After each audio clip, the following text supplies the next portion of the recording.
the IF project, nearing completion. It's looking pretty good. The bike's actually all together. I'm just painting the side panels. I'm going to show you what I've done. I painted the tank. I had a bit of a disaster with the paintwork on the side because it was chromed. So I sanded it and painted it, but I just wasn't very happy with the result on there. And so I've resanded it. I've just redone these because I had a little black stripe around there, which actually I didn't like, so I've resanded them, just repainted them. They need some clear coat on them. This is painting some clear coat. I've just done the cables. The front brake cable was too short, so and also, well, it wasn't stuck, but it was a little bit sticky, so I thought, well, let's just do it properly. So I ordered a front brake cable, and of course the ones you buy never fit. The A65 is a weird one because it's got this it's got this, I've chopped the nipple off the end of it there, but it's got this sort of thing here which fits onto the brake lever arm, and there's a nipple there which I mean, there is a cutout there so you can actually slot the cable in, but the new cable it wouldn't sit in there because it was the wrong type of nipple. And also the new cable came with this, and this actually is part of the cable, so you couldn't get it through the adjuster and the anchor at this end. So what I had to do is I had to actually cut a slot in there. The alternative was to take that piece off, cut it off with a grinder, and put the other one on. But the other one wouldn't fit properly because the nipple wouldn't fit into it. So, I mean, I normally make my own cables up because I've got, I use soldering iron and all those bits and pieces. But modern cables are made with stainless, I think, and they just don't solder like they used to. So it's really hard. And anyway, all my stuff's in Canada. I've got rolls of cable there and rolls of outer. So I bought these, and I had to do quite a lot of modification to make it fit. It wasn't a straightforward job. I mean, this is the adjuster that came on the bike originally, and again I had to cut a slot in it. You can just about see there, look. Not right on the other side because it's all adjusted up now. But so I've cut a slot in that, and I cut a slot in the actual anchor, as you can see there. Not very straight by the look of it, but it's in situ. So anyway, that should work. There's also an adjuster there which came with the cable, so that's good. So yeah, it was a pain, but it wasn't the end of the world. And now the front brakes on these things aren't really good. I put new linings in, but I think they need to be. I think what I did last time was I rode for about half a mile with the brake down on hard to kind of bed it in. Throttle cables are in. A little bit of backlash there, but that's okay. Oh, that reminds me. There's a dodge when you put these ammo monoblocks. I don't think many people have ammo monoblocks anymore, but it's really easy to get them cross-threaded. And so what I often do is I just jam a nut in behind the spring, as you can see I've just done there. And that way you can screw this on, because this spring here, it's up against this knurled nut, flange nut, and it won't let it centre properly when you try and screw it on, so very often you get cross-threaded. So I just jam a nut in there, and that way you can get it started properly. And it's just a nut or a flat blade of a screwdriver, it's either or, but that helps you get it started. So those are on, throttle cables are on, they're adjusted up. Got a little slack on these ones, so I might have to put one of those little ferrules in there, those little spacing ferrules. I'll see. The cables I make up, I normally put an adjuster about halfway on the cable. I cut the outer and put one of those adjusters in, but it was a new cable, so I just left it as it was. Wiring all day. Everything works in the wiring. The only thing that doesn't work is this. That's the main beam light. That's an LED, and I tested it, put it in, didn't work. There's power going to it, so I know it should work. So the first thing I did was I checked the power. I don't know how it worked when I tested it and then didn't work when I put it in. And yes, I have got the ground the right way around. LEDs are very important. You get this is a positive ground, so obviously the feed to the LED has to come from the ground, not the wire. Anyway, I'll try it both ways. It doesn't work. Yeah, everything works. I've got spark, or I did have spark, I've just taken the HD leads off because they were old. They were actually carbon fibre, which I can't quite believe. I don't know if they're the original ones. It was these green things. I mean, they're as stiff as Bakelite. They were well. If I measure the resistance, I couldn't even, it looked completely open circuit. But I did get a spark, which was quite encouraging. I got a good fat healthy spark on the spark plugs. Timing's all done. So I bought some new HT lead here. It's kind of thinner than the stuff I normally buy, but it'll work. It's copper cord, and copper's the way to go with HT lead, especially on an old bike. Especially if it's got a magneto. Don't even think about using carbon fibre with the magneto. It won't work. So yeah, I had a little bit tidy up here. So yeah, the cables are on. Front brake cable, clutch cable. I use the original, which actually is fine. Oh, it's a little bit on the snug side there. So yeah, a lot of travel in that. I guess I'm used to discs. Discs you pull them on and then they go and they lock up hard. But as I say, I'm going to ride down the hill with this. Maybe ride it for half a mile or a mile or so with the brake jammed on it. Usually beds in the front brake pads. I'll just use it a lot, not too brutally, because you don't want to overheat it and cook it, especially the bonded on ones, because modern linings are bonded on, and if you get them too hot, the linings actually come off. I've had that happen on brake pads too when they've cooked. The pad materials actually come off. So the next thing is just to put the HT lead on, and then fit the gas tank and fire it up. And that's pretty much it. So that's almost the end of this project. I do have to get a grabber off the back. I don't have to, but I don't think this bike ever had one, judging by the photograph I've got of it when it was young, when it was newish. And it's possible that some of them didn't. I've seen pictures of them that don't have. I can't find it now. But I think I'm going to put one on, just A, because it's good for the passenger to have a grab rail. Because there's nothing worse than being hugged by your pillion, especially if it's a big ugly guy. And also, it's actually very good for putting it on the centre stand, so something to grab onto. But yeah, it's all cleaned up. As I said, I've used a lot of the old parts. Cost breakdown. I paid $2,000 for this bike, and it was ugly. It was absolutely totally in pieces. Every last nut and bolt, every component was taken off it. I think the swing arm and the shocks were on, and the wheels actually, that's right, the forks were. The rolling frame was kind of there, but the rest of it was completely dismantled, the engine and everything. But I just finished dismantling it totally to check everything. The swing arm was good. I think it's got those horrible silent block bushings in the swing arm itself, but there doesn't seem to be any play in it, so I've just left it. The shocks are new, brake lines are new, rims are new, spokes are new. A lot of the engine internals are new. Rear tyre is a good old one. The front tyre is a bad old one, so I'm going to be changing that. I'm not going to run it with that. Well, definitely not on a run anyway. Just around the block I'll test it, but it's an old tyre, that one. It's like polished Bakelite. Well, not polished Bakelite, so I won't be using that. But the rear tyre is good actually. It's not that old by the look of it. I couldn't find the dating stamp on it. I don't think it's been on there for very long. It was on that Thunderbolt actually. I stole it off that. So really, that's the only thing I have to buy now. As I say, £2,000 for the whole bike. And I did a cost breakdown. I actually added up everything, and I've spent another £1,739 on all the bits and pieces. Which actually is quite frightening, because this bike, I had a lot of the parts. I mean, I had the rear rim. I had crankshaft main bearing, rod bearings, main bearing bushing. It's all bits and pieces, oil seals, gasket. Oh, actually, the gaskets, you can install some of those off Rob as well. I mean, I spent a lot. Even these things. I mean, I can't remember what these were, but they're expensive. They weren't cheap. And the instrument binnacle I had to buy. The actual bracket I had to buy because that was missing. This is new. I could have used the old one, but it was rust pitted like this.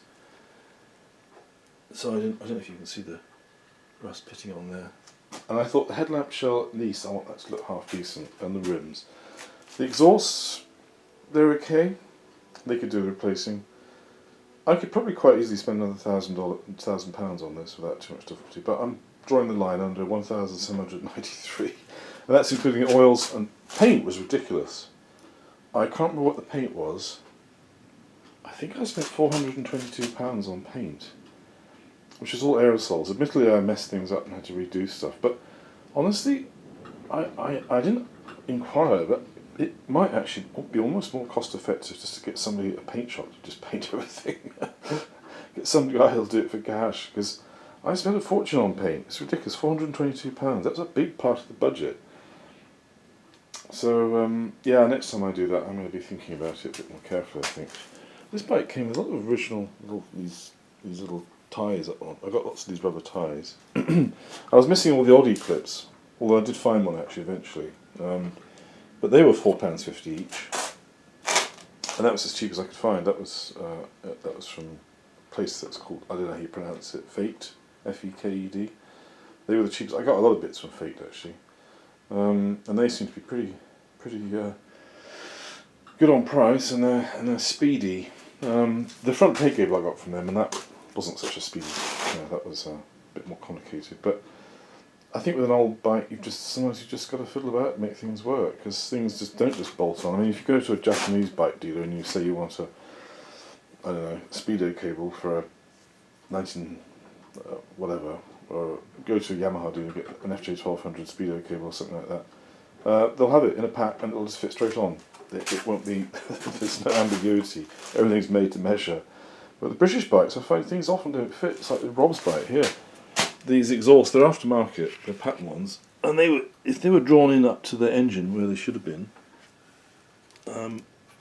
they wouldn't fit in the head properly, and they fouled the side stand. So I had to make these spacing brackets for them. Because originally they were kind of a half-inch short, and they just didn't fit. And you have to fiddle about sometimes, and you can't expect things just to fit straight on. And they certainly didn't on this one. That muffler, that silencer's looking a bit tatty, but I'm going to live with it for now. And I stole that battery just to put in it. That's off Rob's bike, but I'm going to put it back just to test the electrics. And load it, everything works actually. There was one anomaly actually, that on the American export versions, the lights, the running lights, headlights, they're enabled when you turn on the ignition switch, so the lights won't go on unless the ignition switch is on. But on the British versions, the power to the lights is there with the ignition on or off. If you look at the diagram, you can see where it's been rerouted for the American market, which is great, but just meant that there was no power here, ignition power for my Xeno diode. What am I talking about? Not for the Xeno diode. There was no ignition power for the oil light that I added. So there's the oil light addition down there. I don't know if you can see it down there. Yeah, there. And there's the oil light there. And I didn't have. I actually. Yeah, I had to run a wire. This is the one here. I had to run a wire back down towards the Xeno to the ignition switch, so that I can put power on it. Because all the power in here is live. If the battery's connected, it's live. It's not turned off by the ignition, which is a bit annoying. And actually you can tell that because when you turn the lights on, I wonder if I can hold this on. Oh yeah, the lights are actually on right now. And you can see the ignition's off, but you can see how there's a deflection in the ammeter. Oh, actually no, the ignition was on. But anyway, it's off now. And the lights are still going. Main dip. Don't know if you can see that there. But yeah, everything's going. So it's very exciting actually. I can't wait to fire it up. Nothing's smoking. I put an inline fuse in there, bought one of these Halfords, I guess is what they are. There's no Canadian Tire here unfortunately, so I couldn't get an old fashioned inline fuse like I used to be able to get. Maybe I can somewhere, I don't know. It's full of oil, gearbox is full of oil, primary chain case has got oil, not much because it'll slip. People quite often run 30-weight in the primary chain case, or a mix of transmission fluid and 30-weight. I just put engine on it, it's 2050. It'll probably slip. I need new clutch plates anyway, that's the last thing. The front tyre and the clutch plates basically the last two things I need to get. I did splash out and buy these. this is for the tank. I wasn't going to bother, because I just thought this is just probably whatever the expression is. But, you know what, it was a shame. The tank's bad enough without the chrome panels. I thought, I'm not even going to get some. Yeah, everything's there. Yeah, little tank rubbers, I'll put those on. So, let's give it another sand. I was waiting for some primer and then I can finish it. There's a spark plug cap, non-resistive. So that'll amuse the neighbours when they turn their tellies on. You're not supposed to run ignition circuits without any noise suppression, but it's a British bike. What the hell? People can't, you know, it's only going to be when I'm passing a TV set or something like that, or perhaps a car with a radio on, I don't know. Well, everybody's got satellite these days, it shouldn't affect it. Battery's charging nicely. When I put it on, it actually, this is a brand new battery I bought from Amazon.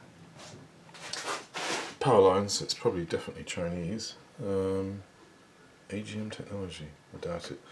When I plugged it in, it showed up a fault code, and I thought, that's weird, I must have got the connectors wrong way around, but I didn't. That's on positive, that's on negative, and actually no, it's fine. It's charging fine. Whether it was discharged or something, I don't know. That's showing a red light. Why is that showing a red light? Huh. Probably because I disconnected it. There we go, it's charging again now. It's been charging for the last couple of hours, so it must have been quite discharged, and I suspect it was actually flat. Years ago I bought a brand new battery off a motorcycle dealer and I put it in and it didn't work. And I checked it, the voltage was, well, it was unloaded, it was like about 10, 11 volts I think it was, but as soon as you put a load on it, it was nothing. And I tried to charge it and it wouldn't take a charge. This is a brand new battery off the shelf. I've also been there for some time. That was back in Canada.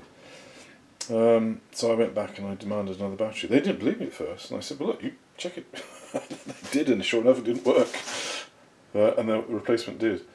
So I suspect this has been on the shelf for a long time, which is probably why it was cheap. It's only 25 quid I think it was, including postage. So I'm not expecting wonderful things from that battery, but if it just gets me through the summer, I'll be happy with that.